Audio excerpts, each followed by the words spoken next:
Вітаю вас, дорогі глядачі каналу «Світло мудрості». Бачили тих старших чоловіків у парку, які нібито спокійні, як Будда, і щасливі, як діти. Тих, що дивляться на світ з такою умиротвореною посмішкою, ніби знайшли якийсь таємний грааль. А ви думали, що це просто?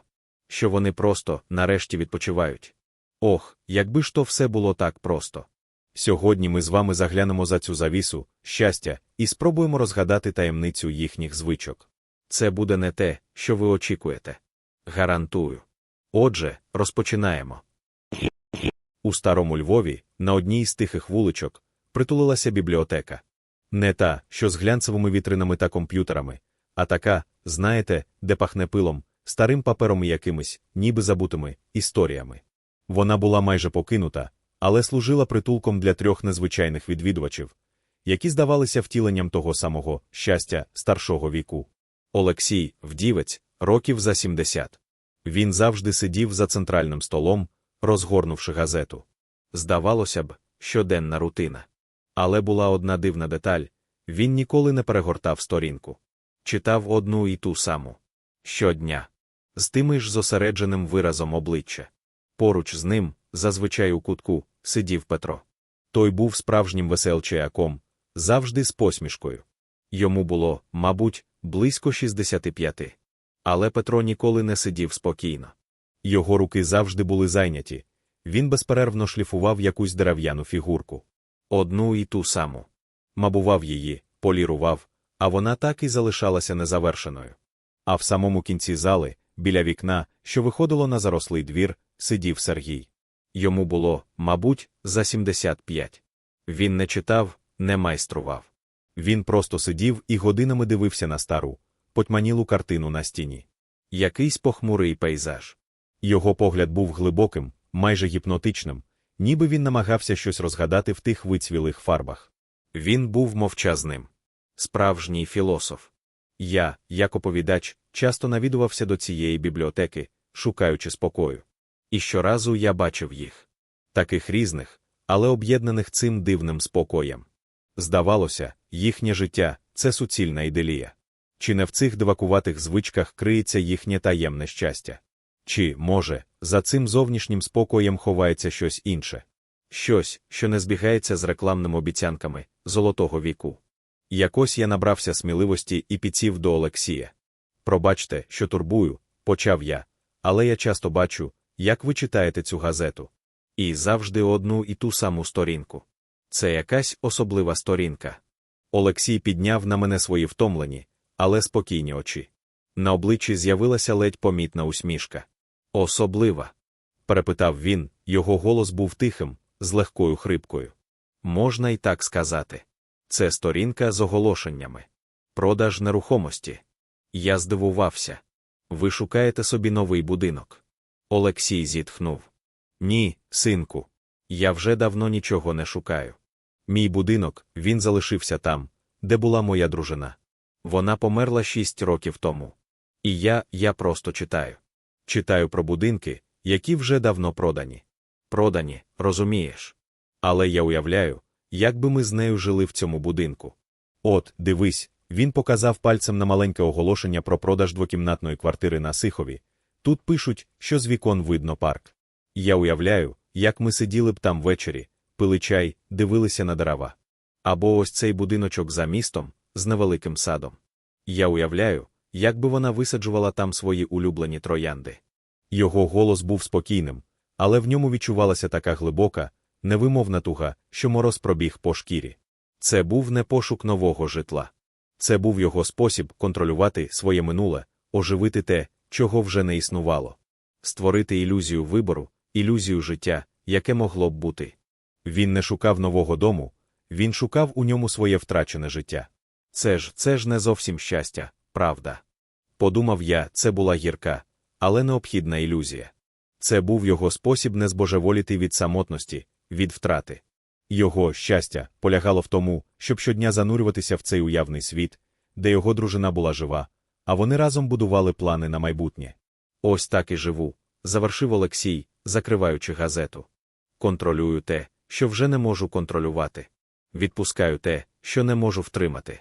Він знову подивився на мене з тією ж умиротвореною посмішкою. Петро, який слухав нашу розмову, скептично усміхнувся. Контроль. Смішно. Моя звичка – ось де справжня таємниця. І вона точно не про сумні мрії про минуле. Він почав швидше шліфувати свою дерев'яну фігурку, ніби намагаючись щось довести. Петро, почувши скептичні слова Олексія, відклав свою дерев'яну фігурку. Він усміхнувся, але в його очах цього разу промайнуло щось інше, не просто веселість, а якась тривога. «Контроль», – повторив він. «Це для тих, хто боїться відпустити. А я створюю. І в цьому моє щастя. Ви завжди шліфуєте цю фігурку», – зауважив я, «але вона ніколи не буває завершеною». «Чому?» Петро засміявся, але його сміх був трохи натужним. «А навіщо її завершувати? Завершення – це ж кінець, чи не так? А я не хочу кінця. Я хочу, щоб процес тривав вічно. От дивіться», – він простягнув мені фігурку. Це був якийсь фантастичний звір, чи то дракон, чи то птиця, з дивовижними вигинами тіла. Він був гладенький, приємний на дотик, але йому бракувало дрібних деталей, очей, кігтів. Я можу шліфувати її годинами, днями, місяцями. І кожен раз я знаходжу якусь нову нерівність, якусь нову деталь, яку можна покращити. Його обличчя світилося, коли він говорив про свою роботу.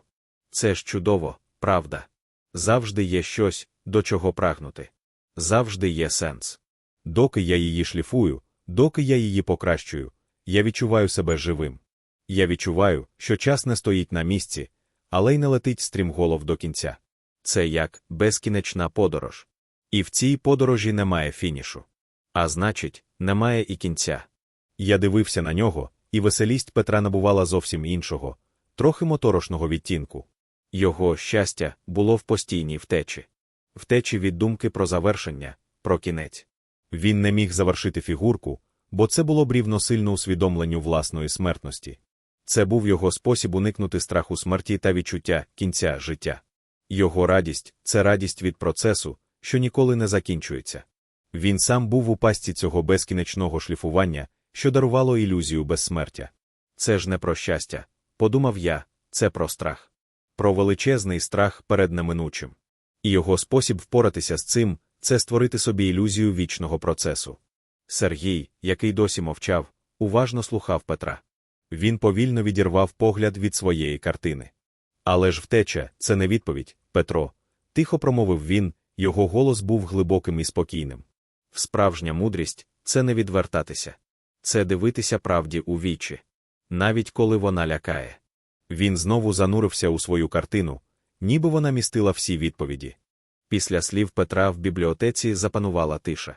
Кожен з нас, я, Олексій і Петро, відчули вагу слів Сергія, але ж втеча – це не відповідь. Справжня мудрість – це не відвертатися. Сергій, який досі більшу частину часу просто мовчав, був, здавалося, найзагадковішим з них. Я підійшов до нього, відчуваючи якусь дивну повагу. «Сергію», – сказав я, – «ви годинами дивитеся на цю картину. Що ви в ній бачите? Що в ній такого особливого?» Сергій повільно відірвав погляд від картини. Його очі, глибокі та спокійні, здавалося, бачили не лише фарби на полотні, а й щось набагато більше. «Бачу», – прошепотів він. «Я не бачу. Я намагаюся відчути. Ця картина – це не просто пейзаж. Це моє життя. І я намагаюся його прочитати. Розшифрувати його сенс». Картина була старою, потьманілою. На ній був зображений ліс, річка, що зникала десь за поворотом, і небо, затягнуте хмарами. Нічого видатного. Але Сергій дивився на неї так, ніби там були приховані всі відповіді світу.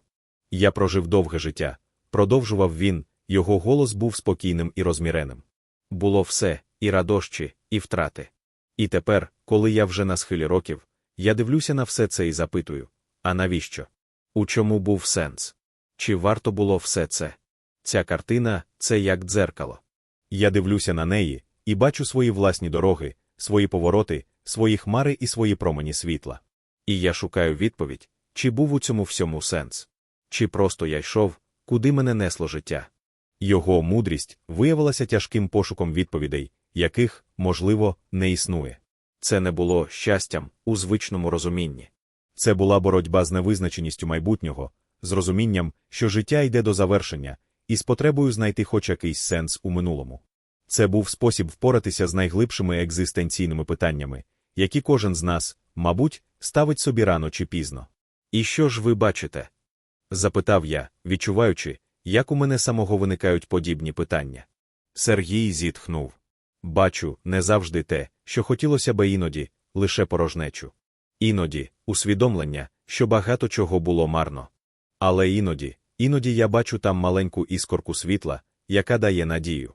Надію, що сенс все ж був. Просто я його ще не розгадав». Олексій і Петро, які слухали Сергія, тепер виглядали ще більш замисленими. Їхні власні звички, які здавалися такими особистими, раптом виявилися частиною чогось більшого. Олексій, який нібито контролював минуле, і Петро, який тікав від кінця, тепер зрозуміли, що Сергій дивиться у саму суть буття. Раптом Олексій, уважно придивляючись до картини, яку Сергій так довго вивчав, помітив щось дивне. На самому куті, десь біля рами, була ледь помітна деталь, ніби чийсь підпис або мітка. Вона була майже непомітною на потьманілому полотні. «Сергію», – сказав Олексій, – «а що це там?» «Біля рами». Олексій вказав пальцем на нижній кут картини. «Ось тут, Сергію. Щось наче викарбувано. Чи написано?» Сергій, який, здавалося, знав кожну тріщинку на цьому полотні, здивовано нахилився. Він ніколи раніше не помічав цієї деталі. Це був маленький, витончений символ, схожий на літеру «С» або якийсь химерний завиток, ледь видний на потьманілому фоні. Він був вигравірований так тонко, що його легко було пропустити. «Це», – прошепотів Сергій, – «це не частина картини. Це мітка».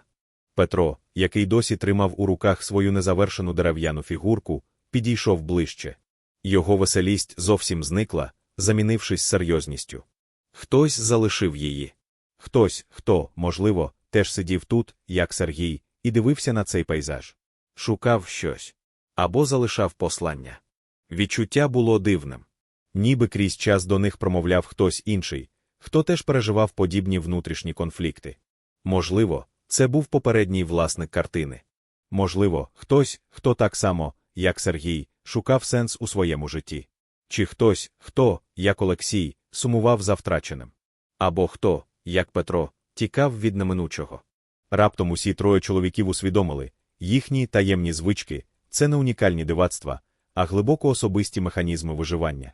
Це не ознака щастя у тому розумінні, в якому його шукає Марія. Це їхня відповідь на біль, страх, самотність і пошук сенсу в житті, що йде до завершення. Це їхні костилі, їхні милиці, на які вони спиралися, щоб не впасти. Вони були схожі. Кожен з них знайшов свій спосіб впоратися з тягарем віку, втрат, невизначеності. Олексій, що подорожував уявними будинками, щоб втримати минуле. Петро, що шліфував безкінечну фігурку, щоб уникнути кінця. Сергій, що розшифровував сенс життя на старому полотні. Їхнє щастя було зовнішньою маскою, за якою ховалася багаторічна, невидима боротьба. На обличчях чоловіків з'явилася суміш полегшення і гіркоти. Полегшення від усвідомлення, що вони не самотні у своїх дивацтвах, що їхні почуття універсальні. І гіркота від того, що ці звички – це не ключ до щастя, а наслідок глибоких травм і невирішених питань. «Виходить», – тихо промовив Петро, – «ми всі тут, у цій старій бібліотеці, ховаємося. Кожен по-своєму. Кожен за своєю звичкою». Я подивився на них. І тут я помітив дещо. Щоразу, коли хтось із них говорив щось особливо особисте, або коли в повітрі з'являлася якась напруга, вони несвідомо виконували спільну, ледь помітну дію. Олексій поправляв окуляри, хоча вони сиділи ідеально. Петро торкався свого вуха, ніби щось там виправляв. А Сергій, він завжди проводив пальцем по краю столу, ніби щось стираючи. Це було майже синхронно, несвідомо. Це була ще одна, невидима звичка. Звичка, яка говорила про їхню приховану взаємозалежність, про те, що вони, хоча по-різному, все одно потребували цієї спільної присутності, цього негласного клубу. Вони, здавалося, були самотні, але в цій самотності вони знаходили одне одного. Я знову прийшов до бібліотеки. Вона була такою ж, як завжди, тихою, запиленою, з запахом старих книг. І вони сиділи там. Олексій з газетою, Петро зі своєю фігуркою, Сергій перед картиною. Вони виглядали так само спокійно, як і раніше. Зовні – втілення щастя старшого віку. Але тепер я бачив їх інакше. Я розумів, що їхнє щастя – це не подарунок долі, не безтурботна старість. Це була щоденна праця. Це була боротьба. Це була ціна, яку вони платили за кожен прожитий день, за кожну мить відносного спокою. Їхні звички – це були їхні способи впоратися з самотністю, зі страхом втрат, з неминучим кінцем. Олексій, занурений у свої уявні будинки, міцно тримав минуле, боявся відпустити. Петро, безкінечно шліфуючи свою дерев'яну фігурку, тікав від майбутнього, від усвідомлення власної смертності. А Сергій, що годинами вдивлявся у потьманілий пейзаж, шукав сенс у житті, яке вже добігало кінця, шукав відповідей, яких, можливо, ніколи не знайде. І їхні несвідомі рухи, поправлення окулярів, дотик до вуха, погладжування столу були не просто жестами. Це були невидимі нитки, що зав'язували їх у цьому клубі самотніх сердець.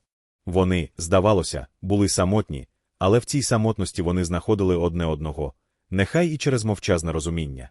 Чи можемо ми назвати це щастям? Це питання зависло у повітрі. Щастя – це ж не тільки безтурботна радість, чи не так? Іноді щастя – це спокій після бурі. Іноді це прийняття своєї самотності. А іноді це просто здатність продовжувати жити, навіть коли всередині все розірвано. Я вийшов з бібліотеки. Сонце вже сідало, і його промені золотили вулиці Львова. Я йшов і думав про цих чоловіків. Про їхні таємні звички. Про їхнє щастя. І ось ти сидиш, дорогий глядачу, спостерігаєш за цими чоловіками, і розумієш, їхнє щастя – це не подарунок долі, а щоденна праця. Це боротьба. Це ціна, яку вони платять за кожен прожитий день. І чи можемо ми назвати це щастям? Хто знає. Але, можливо, це і є справжня мудрість – знайти свій спосіб вижити, коли здається, що вже нічого не залишилося. Знайти свій власний, можливо, дивний ритуал, який тримає тебе на плаву. І це, друзі, набагато глибше, ніж будь-які рецепти щастя з глянцевих журналів. А чи є у цьому таємниця? Таємниця у нас самих. У наших власних способах впоратися з життям. І ця таємниця – це те, що ми не завжди показуємо світу. Отже, дорогі друзі, ця історія про 3 чоловіків з бібліотеки змушує нас замислитися, що ж таке справжнє щастя у старшому віці. Чи завжди воно виглядає так, як ми очікуємо? І які таємні звички, можливо, є у нас самих? Поділіться своїми думками, своїми історіями, своїми міркуваннями у коментарях під цим відео. Ваша думка важлива для нас і для інших глядачів каналу «Світло мудрості». А якщо ця розповідь торкнулася вашого серця, якщо вона змусила вас задуматися, не забудьте поставити лайк цьому відео, підписатися на канал «Світло мудрості» та натиснути на дзвіночок, щоб не пропустити нові, не менш глибокі та відверті історії. Дякуємо, що були з нами. До нових зустрічей!